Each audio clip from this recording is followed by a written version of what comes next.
Mae troseddwyr seibr yn ysu am ganfod ffyrdd newydd o dorri drwy fesurau diogelwch cwmnïau i gael at ei Man Gwan.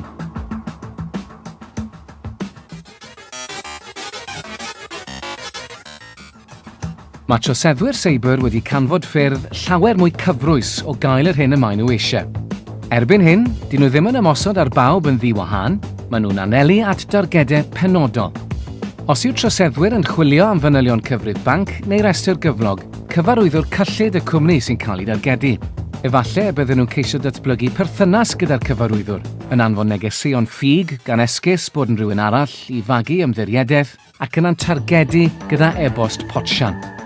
Weithiau bydd busnesau'n cael eu targedu oherwydd ei safle yn y gadwyn gyflenwi.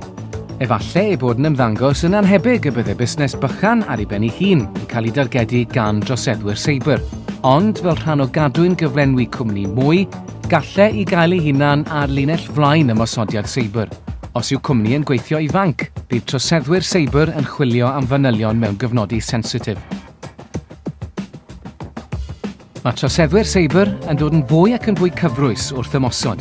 Mae rhwydweithiau cymdeithasol fel LinkedIn yn ei gwneud hi'n hawdd i droseddwyr benderfynu pa staff sy'n werthu targedu. Gall troseddwyr dreifio i offer cyfrifiadurol sensitif drwy ymosod arnyn nhw ar safle. Gallai unrhyw ymwelydd â swyddfeydd eich cwmni amharu ar eich gweinyddion. Dylech gadarnhau pwy yw pawb sy'n mynd â dod o'r swyddfa, yn ddarpar gwsmer newydd, yn gyflenwr neu'n gontractwr megis glanhawr. Mae'n rhaid hefyd ofalu fod gweinyddion ac offer cyfrifiadurol sensitif yn cael eu cadw dan glo rhag i droseddwyr gael gafel arnyn nhw. Ac i wneud yn siŵr fod pob cyfrifiadur yn ddiogel, bydd busnesau eisiau cadw ystafelloedd gweinyddion o dan glo, gosod camerâu diogelwch a blocio pob porth USB mwyn gwneud yn siŵr na fydd neb yn gosod dyfeisiadau drwg ar eich offer.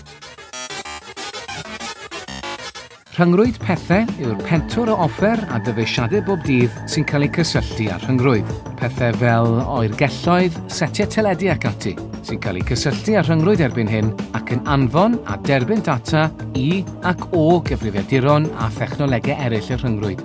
Mae rhyngrwyd pethau yn tyfu bob dydd wrth i argraffwyr, dyfeisiadau gemau a hyd yn oed y glorian yn yr ystafell ymolchi gael eu cysylltu â rhyngrwyd. Mae'n farchnad sy'n tyfu, ond prin fod llawer o'r rhai sy'n ei cynhyrchu yn meddwl am osod unrhyw fath o ddyfais amddiffyn ar ei hoffer, sy'n golygu y gallen nhw fod yn anfon data dros y rhyngrwyd drwy gysylltiad aniogel. Mwyn gwneud yn siŵr fod y busnes yn ddiogel, dylai cysylltiadau Wi-Fi fod yn rhai diogel ac yn cael eu trefnu yn y fath fodd, fel bod y Wi-Fi yn gallu derbyn data, ond nid anfon data drwy'r cysylltiad.